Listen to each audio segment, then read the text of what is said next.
Preseason sudah selesai, Chelsea siap mengarungi Premier League di musim 2026-2027. Kemenangan 3-1 melawan Real Sociedad menurunkan starting line up yang menurut gue akan menjadi prototipe Chelsea di musim ini. Xabi Alonso yang memainkan formasi yang sangat versatile di dalam preseason pertandingan uji coba terakhir ini membuktikan bahwa Chelsea yang dia siapkan memiliki tingkat adaptif yang sangat tinggi dan juga adjustable yang sangat baik. Seperti apa pertandingan melawan Real Sociedad di preseason friendly match terakhir Chelsea ini akan gue bahas di full time verdict kali ini. Ada 6 hal yang akan gue nilai berdasarkan performa para pemain dan juga hal lainnya di pertandingan kali ini. Tapi gue akan bahas dulu seperti apa match ini dijalankan oleh seorang Xabi Alonso. Chelsea baru saja menyelesaikan pertandingan terakhir di preseason musim ini dengan pemain yang sudah kembali full squad diturunkan oleh Xabi Alonso. Walaupun Enzo Fernandez tidak dimainkan sejak awal pertandingan, tapi backline yang diturunkan oleh Xabi Alonso di pertandingan kali ini cukup menggambarkan seperti apa Chelsea akan dibentuk oleh Xabi Alonso. 3 back dari belakang yang dimainkan ini cukup membuat gempuran di lini tengah dan juga lini depan cukup merepotkan bagi Real Sociedad dari awal babak pertama. Xabi Alonso memainkan 2 formasi di pertandingan kali ini. Dari babak pertama memainkan formasi 3-4-2-1 dengan backline 3 Liva Colwill, Maxime Lacroix yang baru debut di pertandingan kali ini dan juga Wesley Fofana. Pedro Neto ditaruh di sebelah kanan dan Reece James yang baru kembali dari tim nasional Inggris ditaruh di posisi tengah.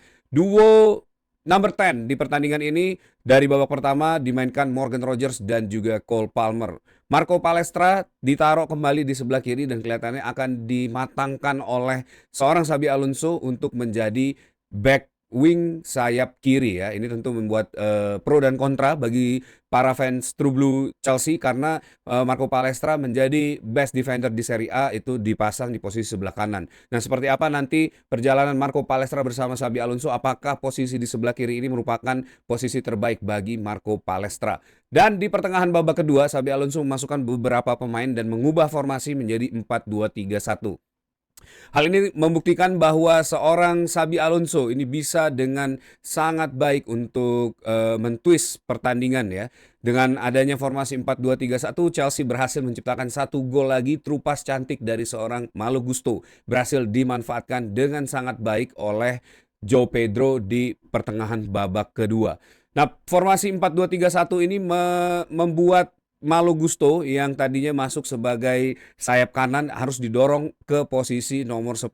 Dan ini yang juga cukup mengejutkan di formasi Xabi Alonso di pertandingan ini karena ternyata Malo Gusto bisa bekerja dengan cukup baik ya. Pep Chavaria yang baru dipastikan menjadi pemain Chelsea langsung diturunkan di pertandingan ini dan Mike Penders ini menjaga Mister Gawang yang menggantikan Robert Sanchez. Dan di babak kedua ini untungnya tidak ada kebobolan yang didapatkan oleh Chelsea di pertandingan kali ini. Mungkin juga karena memang dari Real Sociedad juga sudah banyak mengganti pemain ya dan kelihatannya Real Sociedad lebih sibuk untuk melakukan defense di babak kedua dibandingkan dengan keluar menyerang ya. Tapi beberapa catatan yang harus gua highlight di pertandingan ini di babak pertama tentunya ya. Ini Chelsea beberapa kali berhasil ditembus defense-nya dengan counter attack cepat dari Kubo dan juga penyerang lain dari Real Sociedad ya. Bahkan gol pertama Real Sociedad ini terjadi karena adanya chaos structure dari defense Chelsea yang belum sempat matang ya dalam transisi attack tersebut dan ini harus menjadi highlight dan red flag bagi Xabi Alonso saat menjalankan formasi 3 back karena seperti yang sering gua bahas di video-video sebelumnya, formasi 3 back apalagi di Premier League ini membutuhkan para wingback yang siap untuk maju mundur ya dengan physicality yang tinggi dan juga reading the game yang sangat baik. Marco Palestra mungkin menjadi salah satu yang sudah suitable, tapi yang patut dipertanyakan adalah kemampuan Pedro Neto untuk adjust dengan posisi ini. Karena jika tidak, skema counter attack yang dilakukan oleh Real Sociedad ini bisa dikembangkan oleh tim-tim lain di Premier League dan akan menjadi satu kelemahan bagi Chelsea ya seandainya memainkan formasi 3 back sejak babak pertama. Maxine Lacroix yang baru sampai dan terlihat agak sedikit kebingungan dalam formasi Xabi Alonso ini ya, dan menurut gue memang butuh waktu untuk seorang Lacroix ini bisa adjust dengan permainan highline defense yang ditunjukkan oleh Chelsea ya. Wesley Fofana dan Liva Colwill untungnya bisa mengcover seorang Maxine Lacroix dengan cukup baik dari babak pertama.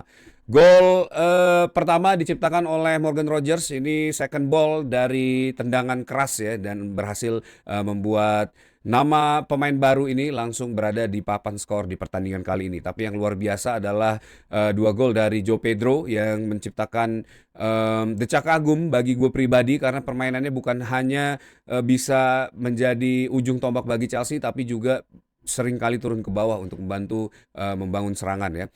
Dan yang harus gue highlight juga di pertandingan ini adalah pergantian formasi dari 3 back menjadi 4 back di pertengahan babak kedua. Masuknya banyak pemain ini tidak menurunkan tempo serangan Chelsea sedikit pun. Ini hal yang harus diperhatikan karena ini merupakan progres yang cukup signifikan sejak preseason dari Australia ya. Karena di beberapa preseason sebelumnya setiap terjadi pergantian pemain, Chelsea kerap kali tidak bisa mengatur tempo kembali ya, tidak bisa mempertahankan tempo yang sudah ada, sehingga kerap kali ini pemain lawan bisa dengan mudah mengembangkan permainan dan akhirnya menjadi gol untuk pemain lawan ya. Nah, ini yang tidak gue lihat di pertandingan melawan Real Sociedad ini, di mana itu menurut gue merupakan takeaways positif dari pertandingan kali ini, dan kelihatannya Xabi Alonso sudah menyelaraskan tipe permainan dari seluruh pemain-pemain ini ya, dan kelihatannya skema 3 ke 4 back ini akan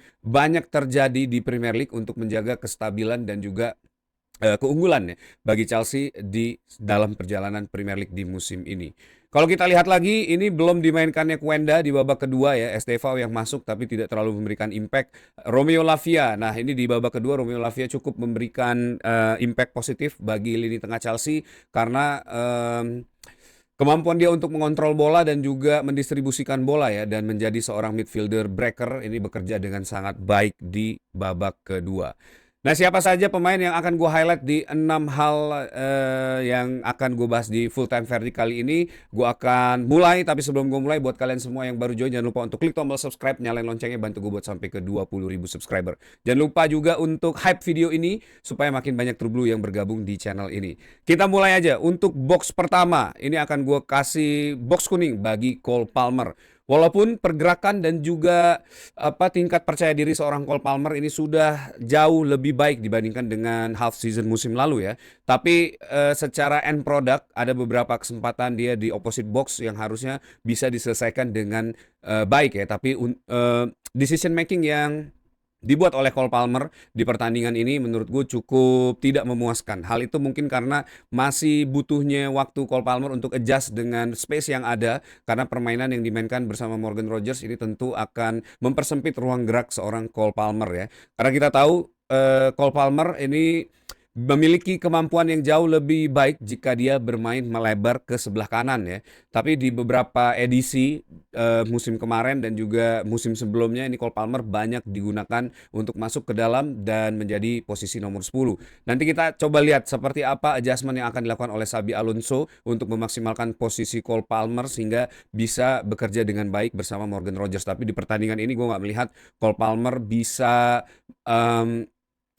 stand out dan juga melakukan finishing yang baik maupun assist ya. Tapi secara overall permainannya tidak buruk. Permainannya cukup meyakinkan, touch dan juga dribbling yang dilakukan oleh Cole Palmer menurut gue sudah mulai kembali, tinggal nanti mengasah sense dan juga feelingnya ya untuk melakukan decision making di dalam kotak penalti. Itu menurut gue hal yang paling penting untuk di-upgrade oleh seorang Cole Palmer.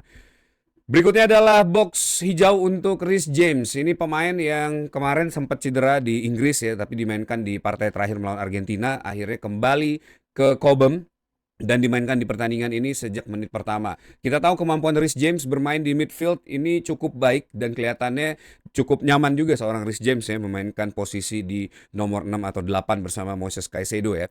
Dan walaupun di babak pertama tidak banyak berkontribusi dalam defense, tapi di babak kedua. Ini bukan hanya Reece James sebenarnya yang bisa meningkatkan intensitas permainan, tapi hampir seluruh skuad Chelsea ya di pertandingan ini bisa meningkatkan intensitas di babak kedua. Nggak tahu apa yang dibicarakan Xabi Alonso di ruang ganti, tapi yang pasti di babak kedua ini gue melihat perubahan yang cukup signifikan dari semangat dan juga daya juang para pemain Chelsea di pertandingan kali ini. Reece James berhasil mengirimkan assist ke Joe Pedro untuk gol kedua ya. Ini skema yang mirip dengan yang dia lakukan pada saat gol Marco Correa ke Manchester United di dua musim lalu ya.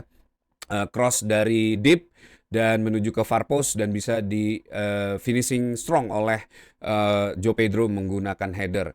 Nah ini yang menurut gue bisa menjadi satu kunci keberhasilan Chelsea di musim ini seandainya Reece James bisa dimaksimalkan di posisi-posisi yang memang dia cukup baik ya di posisi midfield dan juga sayap kanan karena di pergantian formasi 4 back juga sangat krusial bagi Reece James untuk mengisi posisi back kanan ya karena di pertandingan ini Josh Achampong yang diturunkan di posisi back kanan karena Reece James harus diistirahatkan. Tapi coba tulis pendapat kalian mengenai Reece James, apakah harus dikasih box hijau atau box kuning di pertandingan kali ini. Berikutnya adalah Wesley Fofana. Ini pemain yang di preseason gue melihat progresnya baik banget ya. Dan kemarin gue sempat bahas di video gue sebelumnya Wesley Fofana yang mengeluarkan statement mengenai dirinya ya dan juga keberadaannya di Chelsea. Dan selama preseason ini gue melihat dia cukup berhasil membuktikan apa yang dikeluarkan oleh Wesley Fofana dan kelihatannya feeling gue nih, level permainan Wesley Fofana di musim ini akan jauh berbeda dengan apa yang dia tunjukkan di beberapa musim sebelumnya ya. Karena dia sudah fit cukup lama, terus juga dia sudah mendapatkan jam terbang yang baik ya dan memulai preseason ini hopefully tidak cedera lagi. Ini yang menurut gue bisa membedakan Wesley Fofana di musim kemarin dengan Wesley Fofana di musim ini. Dan sepanjang 90 menit defense yang ditunjukkan oleh seorang Wesley Fofana ini jauh lebih baik, jauh lebih baik dibandingkan apa yang ditunjukkan Wesley Fofana di musim kemarin. Tapi mungkin gue salah, mungkin gue terlalu euforia melihat pemain ini bisa menampilkan permainan sesuai ekspektasi gue ya. Tapi mungkin kalian semua punya pendapat berbeda, langsung tulis di kolom komen di bawah.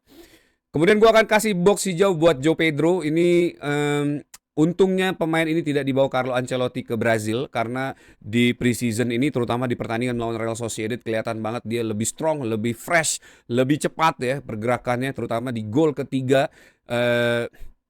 Chelsea di pertandingan ini ya. Gol keduanya Joe Pedro ini wow, dua orang berhasil dilewati oleh Joe Pedro dengan sprintnya dan melakukan tendangan ke sebelah kiri gawang. Ini hal yang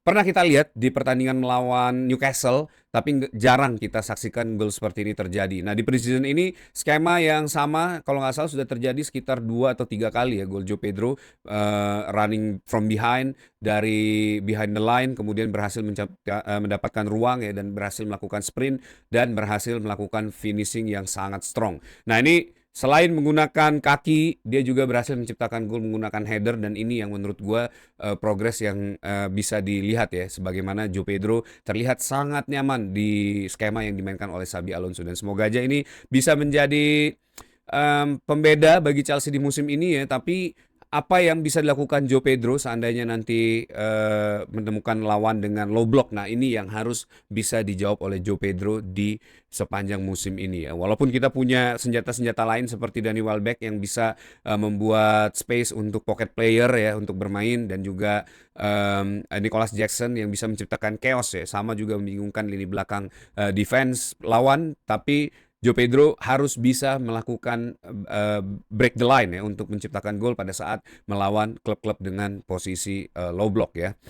Kemudian ini pemain ya ini pemain gue nggak tahu ya apakah dia akan konsisten dengan permainannya, tapi di pertandingan ini gue melihat Malo Gusto. Wow, ini seperti Malo Gusto yang tampil di final Club World Cup melawan PSG di pertandingan ini walaupun hanya bermain dari menit 60, tapi masuknya Malo Gusto ini langsung mengubah kohesi tim di pertandingan ya. Dia menciptakan satu assist yang sangat cantik ke Joe Pedro. Kemudian dia didorong oleh Xabi Alonso untuk dimainkan di posisi nomor 10. Gue melihat gue nggak tahu, mungkin gue belum bisa menilai secara komprehensif penampilan Malo Gusto, tapi feeling gue dengan rotasi yang dilakukan oleh Xabi Alonso ini bisa membuat kemampuan atau fungsi dari Malo Gusto ini jauh lebih baik lagi. Karena ini pemain mirip-mirip dengan Pedro Neto, dia harus diberikan fungsi yang jelas ya, bukan cuma berada di posisi mana, tapi apa fungsi dari pemain ini. Nah ini yang gue lihat Xabi Alonso bisa membaca pergerakan dari Malo Gusto ya, karena ditaruh di posisi nomor 10, ini dia bermain cukup baik menurut gue karena dia punya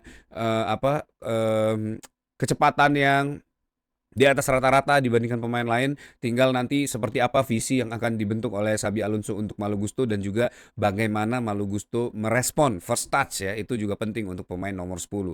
Tapi ini gue sangat excited untuk melihat perkembangan dari seorang Malo Gusto di bawah tangan Xabi Alonso. Jangan-jangan nih pemain bisa menjadi kunci as bagi Chelsea pada saat mengalami deadlock ya. Karena di pertandingan ini juga feelingnya sudah mulai kelihatan deadlock dan Xabi Alonso memasukkan Malo Gusto langsung berubah ya, langsung bisa menciptakan assist dan juga gol bagi João Pedro.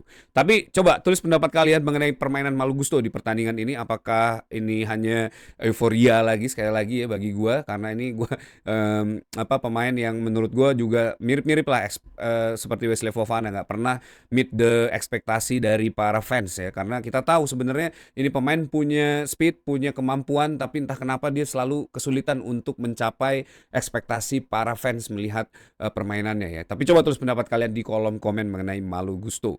Terakhir ini Morgan Rogers, terlepas dari golnya, gue akan kasih dia box hijau, tapi masih banyak banget catatan untuk Morgan Rogers di pertandingan ini ya.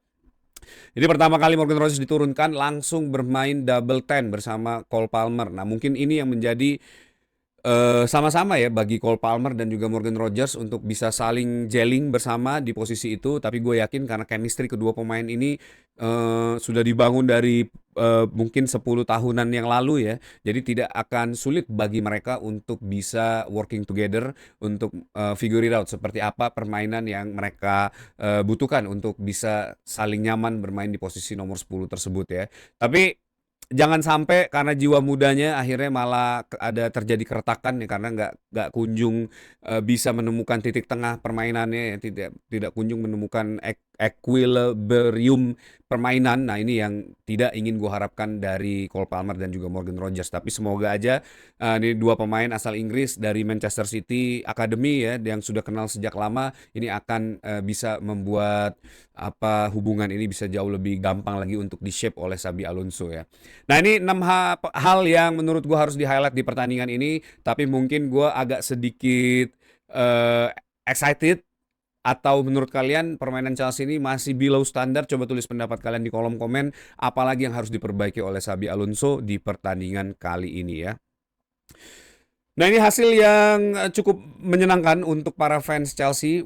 Gue sempat nonton di CFC Plus, tapi ada gangguan ya, itu juga salah satu yang nanti mungkin harus dikoreksi oleh Chelsea karena berbayar guys, lumayan juga harganya 124.000 untuk satu match ya, tapi malah zonk dari menit ke-30 gue nggak bisa nonton dari CFC Plus. Nah ini yang harus jadi catatan juga ya. Tapi anyway, terlepas dari kendala tersebut, gue cukup happy menyaksikan pertandingan ini dan gue juga yakin ini akan menjadi prototipe dan blueprint bagi Xabi Alonso untuk menghadapi Fulham ya. Walaupun masih banyak catatan, tapi progres yang ditunjukkan oleh Xabi Alonso ini sangat jelas dari preseason, dari match ke match ya, sampai dengan persiapan menuju ke match week pertama Premier League. Dan kembali lagi stabilitas dan juga standar ini masih menjadi isu utama Chelsea, dan semoga aja Xabi Alonso bisa menumbuhkan kembali dua hal tersebut yang sudah gue bahas di video-video sebelumnya, karena itu merupakan hal penting bagi Chelsea untuk survive. Bukan hanya survive tapi juga bisa menggoyang dominasi dari Arsenal di musim ini ya.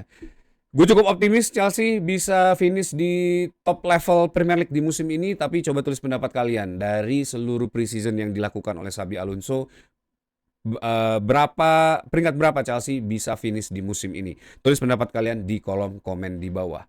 Oke, that's it video for today. Thanks for watching guys. Terima kasih untuk kalian semua yang sudah menyaksikan video ini sampai akhir. Kalau kalian suka, like, share supaya makin banyak yang tahu, dan jangan lupa untuk subscribe channel ini, nyalain loncengnya, bantu gue buat sampai ke 20.000 subscriber. Kalian juga bisa bantu gue dengan memberi hype di video ini supaya makin banyak True Blue yang menyaksikan video ini. Terima kasih untuk kalian semua. Tetap dukung Chelsea. One Blue, always be blue. Up the Chelsea.